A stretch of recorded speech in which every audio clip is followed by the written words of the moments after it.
Can I sit here? You didn't tell it. Today. Yeah, Eva.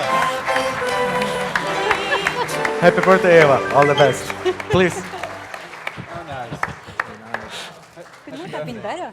Yeah, happy birthday. Well, first question, is that customer experience? That's actually beautiful. I'm delighted. Okay, so happy birthday from the next team and from everyone here. So I think you're the first speaker ever who is celebrating birthday at Next. So That's the first time in my life, I have to say, so thank you. That's a big party. Okay, so again, happy birthday. So let's go back to work. Great panel. I mean, frankly speaking, the panel was actually nominated by Patrick. As you all know, the title is Building the Business Case for Customer Experience, the Secret Sauce to Master the Chaos. So we have 4 amazing panelists today. Let's start first with Eva. Eva, can you say something about you, and happy birthday once again. So it's public now, it's my birthday, that's true. I'm 25, looks like, right? And I'm head of customer commercial innovation transformation at Sanofi. Should we take that Glad for to you? be here. No, I kept them. Okay. I'm still delighted. Okay. Thanks a lot. Ricardo? Hey, hi everyone. Good afternoon. My name is Ricardo, and I'm the commercial operations head for Kite, a cell therapy division for Gilead, and I had the international division. Patrick? Hi everybody, my name is Patrick. I'm head of digital excellence for Daiichi Sankyo Europe, a Japanese pharmaceutical company. Yes, you're right. We know that. And Christian? Good afternoon. I'm the founder and owner of a company called Capptoo. We're a digital marketing agency in the pharma industry. I'm also the founder of the Oncology Compass. More about that a bit later, I guess. Thanks a lot. So let's deep dive into the conversation. Since you, Patrick, proposed the title, I think it's fair enough to start with the very first question with you, which is, how actually does good customer experience look like? And can you maybe share some real examples so that we can set the stage? Yeah, happy to. So allow me to use a story and focus on people. So when we started to walk alone 2 years ago, no consultants, everyone out, we said, okay, how can we actually help the organization to understand what we're trying to achieve as a pharmaceutical company? And so we as a leadership team talked to the head of PR, and we said, okay, so how can we make this 3-minute video? And he looked at me, Patrick, there will be no Big Bang video. And I'm like, what do you mean there will be no Big Bang video? I said, this is not how it's going to work. You need to do it across the organization, 18 months at least. You need to be fully committed and make sure that a lot of people are involved. So leadership talks. We call it CX Evolution newsletter monthly series, monthly talks we do. And this is the first step. And then he said, and maybe one thing you should consider, should we call it transformation? Because we heard very often today the word transformation. Or is this not causing, feelings of fear, concern, being replaced, being not needed anymore in different parts of the organization? So this is why we called the child CX Evolution in our company. And the next step we basically did is, to hopefully create a good customer experience, is to say, give the power to the teams. So let's create a CX Evolution office. And there's no senior leader in this office. There's only operational people. They set up the agenda and they decide when an escalation meeting is needed. And no meeting was needed for 4 or 5 months, and then we basically reached a point where people came back to us and said, we have a challenge. We said, okay, what's the challenge? Help us to understand. We don't know when we need to inform you, when we need to involve you, and what we can decide. And then we said, okay, fair enough, so what can we do? So the next step we did is, in order to drive the change, is have a meeting which we called One Team, One Goal, to better understand basically what can we do. And what we basically realized is that we got the feedback, we don't know what the company would like to achieve. And for us, this was like, a smash or punch in the face, because we felt like, but we presented targets, we've been talking about it for 6 months, but obviously we failed dramatically in explaining it to you. So the next thing we decided is to say, this year, we design the targets bottom up. You tell us what to do, then we go to Tokyo, we present the targets, and then we come back. And this is what we did. So this is the first time a year where we have targets which were designed in majority bottom up.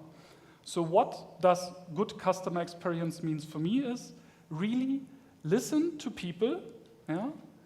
Don't tell them what to do, and it's your job as a leader, I honestly believe that, to help people ask the right questions.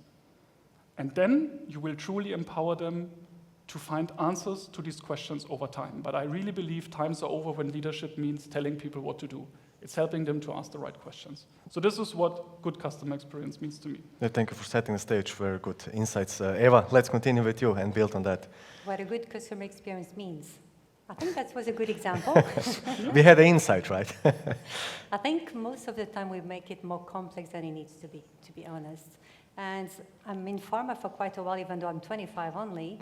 But, but most of the time we love to use buzzwords. It makes us feel smart. We had multi-channel, we had omnichannel, and now it's almost like customer experience. For me, it's really simple. It's actually really putting the customer, even our internal customers, at the center of everything, and simply, instead of assuming, asking them, how can I delight you? And one of the things that we were thinking as well is, for example, how do we call this function, right? Customer experience, customer engagement doesn't mean anything.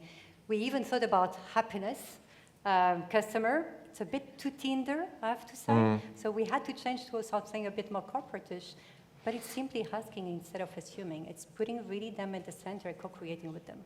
That's that simple in the end. Yeah, good point. Christian, your opinion from a vendor perspective when you hear that from different pharma companies? To what a good customer experience is. Indeed. Yeah. Well, in 6 years now doing, we've done more than 400 such projects in pharma. We got to realize that too often the farmers or the marketeers of the pharma, they design and develop something that they think the HCP must need or the patient must need, without really consulting the end user, the physician, you know, and without asking yourself, asking them, what is it that keeps them awake at night? What is it what they think when they're underneath the shower? And we have more than 20 oncologists under contract in our company for a certain platform, Oncology Compass, and we have lots of physicians also around us, and we continuously survey them and interview them to find out what they really want. And then we feed back to the industry and say, okay, this is our ideas what we can develop to better engage with the physician. Thanks a lot. Ricardo? Yeah, on top of what was said, I usually divide customer experience into two, right? The internal, because everything starts with our people, and the external one is the impact that we want to generate into our customers, right? So my experience is that we cannot shape anything outside before we first shape inside, as was said before. So usually I can give you an example. When we hire, and fortunately at Kite we hired, well, like in the last year, 100 people, the cultural fit is critical. And when they are hired, we have a specific onboarding program that this is the internal customer experience. We give all the materials, all the computers on the spot when they arrive. They have shadowing programs. When they have doubts, they have preferred people to contact to take all the doubts they have. You know, this is just an example. But then when we go outside, again, as Eva was saying, understand very well who our customers are and what are their needs. A lot of people here mentioned about this, right? But then how we put that into practice, how we register each of the 5, 6, 7 different external stakeholders, what are their needs? Are we segmenting enough these kind of customers? So long story short, dividing into two, focus on people, and again, what triggers the most? Either our colleagues internally and our customers externally.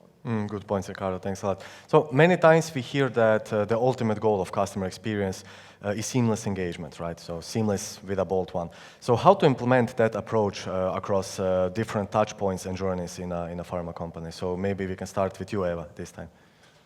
I'm always, it's quite great to be the lady, right? Always the first one. And again, I'm going to bring it to really simple. Because most of the time we really like to make it complex and we think about technology, about processes.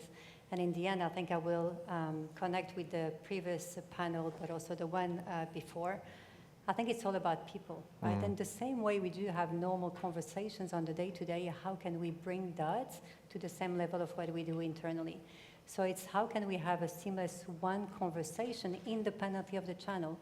And sometimes I heard as well Tiana, I think in the previous one, showing the example on the differentiation between the face-to-face and digital.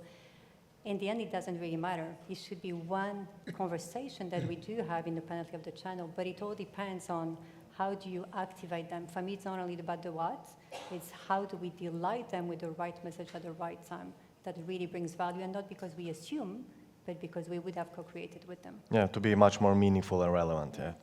Christian? Well, to me, I would surely, as I said before, we solve for the problems the HCPs we really have, so we are surely all clear on that. And then I'm very fond of creating customer experience map where we, along the whole HCP journey, we list all the touch points, we identify the signature touch points where you want to excel in the engagement with the HCP, and then we improve, we analyze how good you really are at these signature touch points. And there's always room for improvement, and then we increase it until we have that same experience across all these touch points. And then once we have covered that, then we can worry about what other touch points, new ones can we use. Should we use Clubhouse, should we use Tinder, should we use TikTok?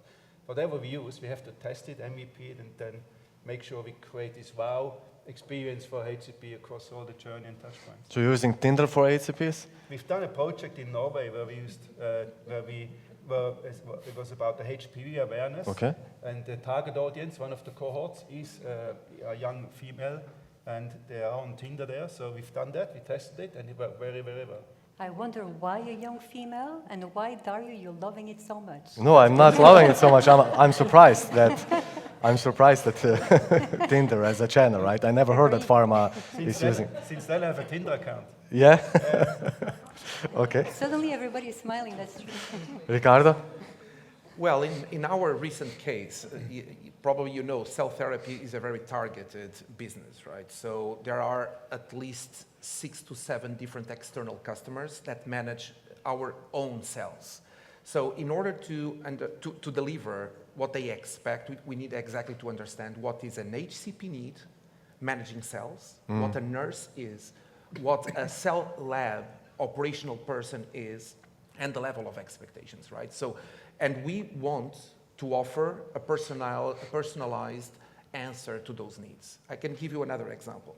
For instance, when a doctor takes a decision on our therapy, right? So fortunately, we have 2 or 3 other players in the market. We all look for trying to save patients' lives, and we coordinate each other quite well. If the physician does not prescribe my product, fortunately, he will prescribe the other product in order to save patients' lives, right? This is okay. But we want to offer a differentiated customer experience, like services. Someone talked here in the morning how we can add services to pharma industry. So when a doctor, a nurse, a cell lab operational has a doubt, he knows exactly which one to call in our company. And we have different internal stakeholders prepared to answer those calls and to drive the conversation to the next level. So we are trying not to stick to the old pharma where a sales rep is so limited what he or she can say that the conversation stops there. No, with those dedicated resources, specialized SMEs, we try to answer immediately to those kind of doubts. And are you receiving more insights when you give such kind of freedom to the rep? Yes, because according to different responsibilities, we have what we call case managers. A case manager is only one person seated, waiting for physicians' questions about where the cell of each patient is, if there is any problem, when the cell will return again to the hospital to be infused. We only have that person only to track where the cells are, the quality of cells, and be able on time to give accurate and data-driven answers. So when I'm saying we decided to create this role just to avoid exactly clashes with commercial roles, medical roles that are on the field and cannot give all these answers on time. So it's a way of thinking about the patient and customer journey, right? And try to, in this case, hire the right roles to be able to answer at the right time according with the customer needs. Thanks a lot. Patrick? Yeah, so to build on what has been said, so we invested a lot of time in really having a common understanding of what we're trying to achieve. And we try to keep it simple, by saying, help doctors make better decisions for their patients. So what does it mean for every function? We agreed that it means we need to collect feedback directly from the customer. And we said, okay, so what does it mean to collect feedback? You have customer-facing roles out there, you have NPS, so how do you do it? So what we basically did is we decided to have an NPS after the visit of a sales rep. Okay, so what I'm trying to say is start small. One touch point, try to create a seamless experience there. The only reason why we were able to do this because we did 3 years NPS before in all countries in Europe at the national level. So people got used to it, they understood what it's all about, they have built the trust, so we were able to do the next step. Then we had a pilot where, very few and brave Italian colleagues decided to do it, and because they understood it's not a tool to police them, but how did we convince them? And it was, I have to say, a fantastic commercial lead in Italy we have who basically said, Dear Eva, today you are the rep who's selling the most. So what do you think is going to happen if you're not using NPS like your colleagues who will outperform you in the next 6 months? So this person was really trying to create a vision to say, see, you're a fantastic person, but this is a tool who's really trying to help you. And this helped not only to create acceptance, but also that we have examples where someone visited a doctor, came back, and got a rating 4.9 out of 5. And this person said, I'm speechless. I thought this doctor really hates me, I don't know why I got a 4.9, but he got back, and the conversation was different as of the next day. And this is, I think, what helped us a lot to really invest upfront a lot of time internally. I fully agree with you. You need to be very clear on what you would like to achieve, and then start small and help the people to understand what's in for them. Don't pressure them. Give them the time, and don't try to turbocharge, because I have never seen anyone turbocharging anything. I honestly believe it don't work. Yeah, so one secret sauce definitely is the human side, so the human factor, absolutely. But let's be even more concrete, and can you give some concrete actions that we can implement immediately, so just after this meeting to start this customer experience journey, to implement different kind of touch points? So Ricardo, I see you're thinking and already have some thoughts, so. No, thanks for that question. So curiously, we are hiring one person. Well, the person is already hired. He's one of our top talents that he will lead the customer experience at regional level. So we have a global head, and then we divide per 3 regions, US, Europe, and international. And we have the customer experience person, that person, with a very strong background in marketing, but as well on technology, and digital. So we found a person that with all these capabilities and skills was able to interact with, I made the number, 10 different functions that interact with those external customers. What we want to do, at least it's my vision, and everything starts with a vision, right, is that person will help the SMEs to track where the gaps are with the interactions with our customers, right? With that, we'll help the SMEs to focus in 1, 2, it's not turbo boost. We cannot change everything that we have from one moment to another, but it's stepwise approach. But we need someone that is coordinating the customer impact, right? Otherwise, what happens usually? We found that gap, and sometimes we forget how to implement, how to turn around, and the problems are always there persistently, So this is just an example how we as a company are investing in customer experience. And I will finish just saying that on those 10 functions, one of those was implemented by us, is internal. Again, this guy will track our internal satisfaction. When there is gaps in communication, where there are gaps on governance, there is one of the tasks is to identify, and then we send to the right SME in order to turn around it. At least it's a vision. Let's see in 1 year time how we were able to implement this with success or not. Right? So it's like a customer experience orchestrator, we can call it in that way. We try to innovate. Let's see how it goes. We are humble as well to think that is something new. We believe that that person is able to do that. It's a global project endorsed by senior leaders. So which means that everybody will be looking and investing how to improve this. We did a lot good until now, but we think we can be even better. Thank you, Ricardo. Christian, secret sauce?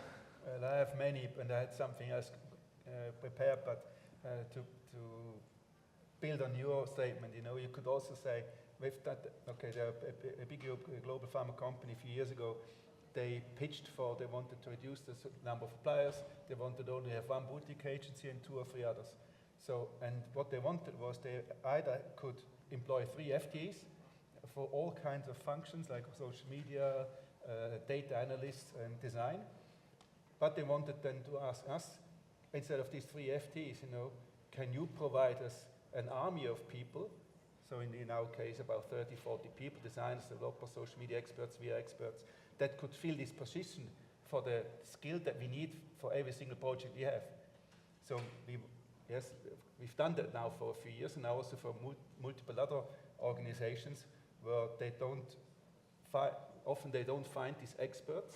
We are customer experience or HR experience experts, and we kind of fill with our army of people FT positions with different skills. Thanks a lot. Patrick?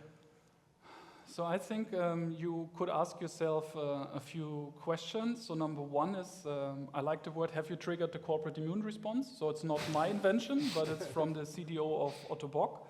And what I mean with this is, it gives you an understanding how serious you are about the change. Because if there's no resistance, the change has not started. I think that's the first step to success. And don't misunderstand me, it's not about stepping on other people's foot, but really trying to do something differently.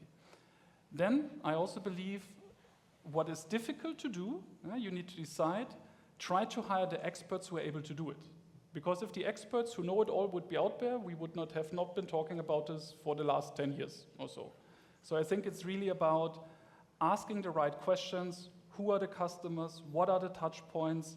What is the right organizational setup? So how can I make sure that people who know something about the customers are in one team, for example? And again, just to make it tangible, in our company, we have a role which is called Customer Experience, so CX Excellence Director. And the market researcher is in there, the BI manager is in there, the advanced analytics person is in there, commercial excellence is in there. And why?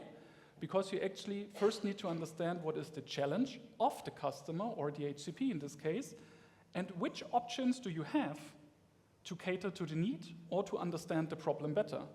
Is this really an advanced analytics question? Can this answer be through BI, or is this maybe something the sales force know or the medical colleagues out there? And then the team can basically design how to move forward. So coming back to your point, Eva, I think sometimes we really make it too difficult, and we try to find the needle in the haystack, like the one person who does it all, and I still want the name of that person.